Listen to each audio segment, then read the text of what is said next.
Théâtre Le Clou vous propose de découvrir les 24 textes ayant été sélectionnés pour le stage d'écriture du Scriptarium 2020. Cette année, les auteurs et autrices de secondaire 3 à 5 se sont inspirés d'une sélection d'œuvres proposées par les commissaires Nathalie Bondil et Jean-Luc Murray. Bonne écoute.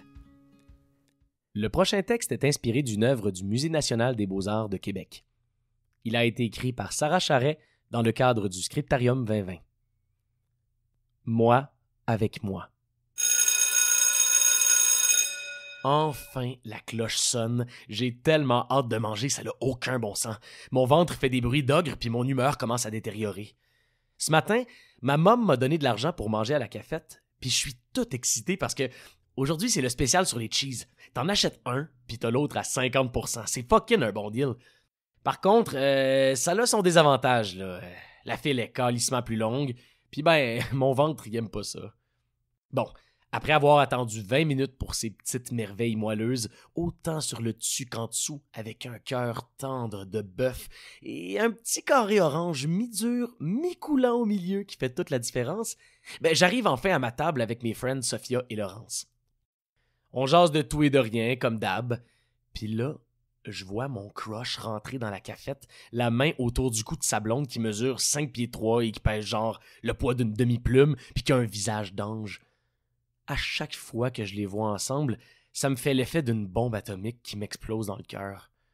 Puis à chaque fois, mes amis me disent « T'inquiète, un jour il va regretter d'avoir choisi elle au lieu de toi. Elle est tellement plus superficielle, ça fait quasiment pitié. » Et comme d'hab, je leur réponds qu'elles ont raison, puis que j'ai hâte qu'ils reviennent en se pliant les genoux avec les coins de bouche jusqu'à terre puis les yeux luisants comme du verre, juste pour que je puisse lui dire « Non, t'as raté ta chance, mec. Fallait y penser avant. » Mais ce soir-là, je me suis couché et j'ai commencé à réfléchir.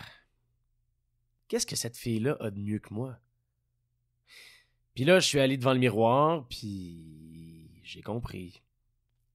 Qui voudrait d'une fille qui, au lieu d'avoir des abdos ou un petit ventre plat, a 3 gros crises de bourrelets bien fournis et apparents? Ou encore, qui voudrait d'une fille qui, au lieu d'avoir des belles cuisses fines, a 2 bouées de sauvetage molles et pleines de cellulite? Personne. Et surtout pas le plus beau gars de l'école. Le lendemain matin, je me suis levé 1 heure plus tôt qu'à l'habitude. Ça me tentait, mais j'avais une petite voix qui me disait d'aller me recoucher parce que j'allais avoir des esprits de grosses cernes. En même temps, je me disais, vaut mieux des grosses cernes cachées avec des beaux cheveux que des petites cernes et des cheveux tout ébouriffés.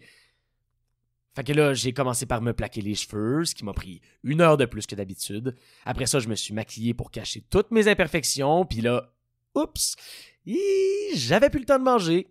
Fait que je suis parti à l'école, le ventre vide et affamé. Et ce matin-là, nos regards se croisaient plus que d'habitude. C'est bizarre, mais ça me faisait du bien. Lorsque le gros bruit strident qui annonce l'heure du midi retentit partout dans l'école, je savais qu'il serait dur de me retenir parce que mon ogre intérieur criait au désespoir. J'ai couru jusqu'à ma case et j'ai jeté mon lunch dans une poubelle. C'était la seule manière pour moi de tenir le coup, même si mon ventre me torturait de l'intérieur. J'ai passé toute l'heure du midi à résister à aller m'acheter un cheese. Je savais qu'à chaque fois qu'un cheese rentrait dans mon estomac, mes chances de sortir avec le gars de mes rêves diminuaient. 2 jours ont passé avant que j'avale un vrai repas. J'avais mangé des petites collations banales, mais rien de consistant. Je commençais à me sentir faible et étourdi, fait que là, j'ai englouti un gros steak saignant parfaitement cuit, mais après, je me sentais lourde, puis j'avais des remords de l'avoir mangé. Je me suis levé, j'ai couru aux toilettes, je me suis sacré la tête dans le bol, je me suis rentré le majeur puis l'index bien profond dans la gorge. J'ai senti mon ventre se contracter tellement fort que j'avais l'impression que mes côtes allaient s'émietter à l'intérieur de mon corps. Un son horrible est sorti de ma bouche comme si mon corps me hurlait que je lui faisais mal, puis mon steak est ressorti avant même que j'aie eu le temps de regretter. Je me suis accoté sur la bol puis j'ai versé toutes les larmes de mon corps parce que je savais que j'allais recommencer encore et encore.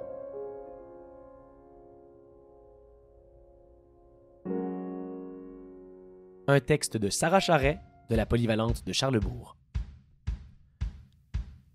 Le Scriptarium est une initiative du Théâtre Le Clou, présentée en collaboration avec le Théâtre Jeunesse Les Gros Becs et le Théâtre Denise Pelletier. L'édition 2020 est rendue possible grâce à la généreuse participation du Musée des Beaux-Arts de Montréal et du Musée national des Beaux-Arts de Québec. L'équipe du Scriptarium 2020 tient à remercier le Conseil des arts et des lettres du Québec, la Ville de Montréal, le gouvernement du Québec et tous ceux et celles qui ont participé de près ou de loin à la réalisation de ce projet.